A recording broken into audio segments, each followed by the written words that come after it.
idade, 11 anos de idade. Isso por muitas vezes eu vi. E minha mãe falava para mim: meu filho, seu pai está muito bruto comigo. Seu pai não quer dar dinheiro e eu já sei o que eu vou fazer. E me levava no centro espírita e consultava lá as trevas que desciam. E as trevas falavam: olha, e dava um pocinho para ela comprava e ele lá fazia aquele ritual, né, com charuto, aquela coisa, e dava para ela. E eu me lembro que ela falava assim, ela chamava: meu filho, vem aqui, olha, seu pai tá vindo, hein?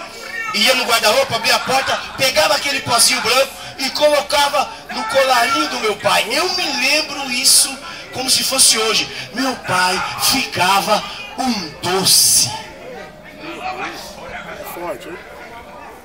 Hoje eu entendo. Escuta, o diabo no meu pai e na minha mãe. Escuta. E então oprimindo meu pai, e meu pai oprimindo a minha mãe. Quando minha mãe ia na feitiçaria, o espírito territorial do bairro onde eu morava falava para aquele demônio menor que estava oprimindo meu pai, oprimindo a minha mãe: solta, deixa um pouco, para um pouco. E por quê? Existe hierarquia no mundo espiritual. Aí por um tempo aquele espírito menor, sob o comando daquele principado, saía de perto do meu pai, deixava de oprimir a mente do meu pai, o coração do meu pai. Meu pai automaticamente ficava bom. Sem aquela opressão, dava dinheiro para minha mãe. Isso acontecia nesse nível emocional, isso acontecia no nível financeiro. Eu imagino a mesma coisa. O diabo para de oprimir, para de aumentar as coisas, para de roubar, para de fazer com que eles gastem além do que podem. E aí, por certo tempo, prosperava. Mas depois de 6 meses, ficava pior. E dessa forma, minha mãe se afundava mais na feitiçaria. Você está comigo, irmão? Está entendendo? É assim no mundo espiritual. Então, Elias entendeu isso. Ele falou: esse Baal está muito fortalecido.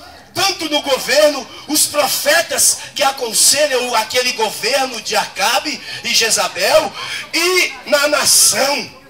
Então, esse espírito precisa ser enfraquecido. E a forma de se enfraquecê-lo é cortar o sacrifício que se oferece a ele.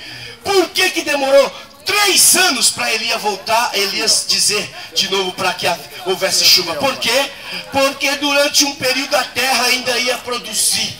A terra ia ainda ter colheita, plantação, semeadura e colheita. Porém, depois de 1 ano e meio, a terra ia se enfraquecer. Por quê? Porque não tinha chuva. E as pessoas envolvidas com Baal, iam estar clamando a Baal. Resultado, o Baal tinha recebido da boca do homem de Deus, no mundo espiritual, uma ordem. Porque Deus disse: não haverá chuva e não haverá orvalho, segundo a minha palavra. Elias estava confrontando o espírito territorial da época, dizendo: você que é conhecido como quem abençoa a terra, não haverá chuva, não haverá sereno, enquanto eu disser, em outras palavras, está cessado a forma de se adorar nesse lugar. Escuta, se isso está na Bíblia, e o Espírito Santo de Deus que se moveu em Elias é o mesmo Espírito Santo de Deus que se move em nós, nós temos como filhos de Deus a autoridade para entrar no mundo espiritual e paralisar ao poder do diabo, e paralisar a resposta que o diabo está dando às pessoas que estão perdidas, e parar o sacrifício e ver a glória de Deus inundar os lugares mais tenebrosos da terra. Aleluia! Glória, glória a Deus! Desceu, glória a Deus! Aleluia! Por isso que está escrito lá que ele orou incessantemente para que não chovesse. Ele podia ter orado incessantemente para Deus dar autoridade, ele já ir direto contra o príncipe das trevas. Mas ele orou para que não chovesse. 2 coisas eu entendo. Primeira, o espírito maligno não ia receber mais a colheita como um dízimo. Segunda coisa que ia acontecer ali na terra de Israel: o povo não ia oferecer o sacrifício, porque na falta de chuva, a falta de semeadura e de colheita. Então a fome ia começar a invadir a terra. E a fome física também reflete a fome espiritual. Por quê? Porque o povo clamava a Baal, pedia a Baal, e Baal não respondia. Porque quem controla os céus, a terra, a chuva, o sol, a natureza é o Deus Jeová Todo-Poderoso. Você vê, irmãos, um dia antes da marcha para Jesus, eu fui na marcha, que eu fui até com o meu pedido debaixo do pé, fui marchar lá para Jesus, para Jesus. Um dia antes, uma chuva, um dia inteiro. E eu disse para minha esposa, amanhã vai fazer sol? Amanhã vai fazer sol? Escuta, eu falando para você, amanhã vai fazer sol, amor? Será, não vai fazer sol? Deus não vai deixar o seu povo ir marchar, buscar a Ele, adorar o seu nome com chuva. E no outro dia, no sábado, foi 7 de junho, o maior sol.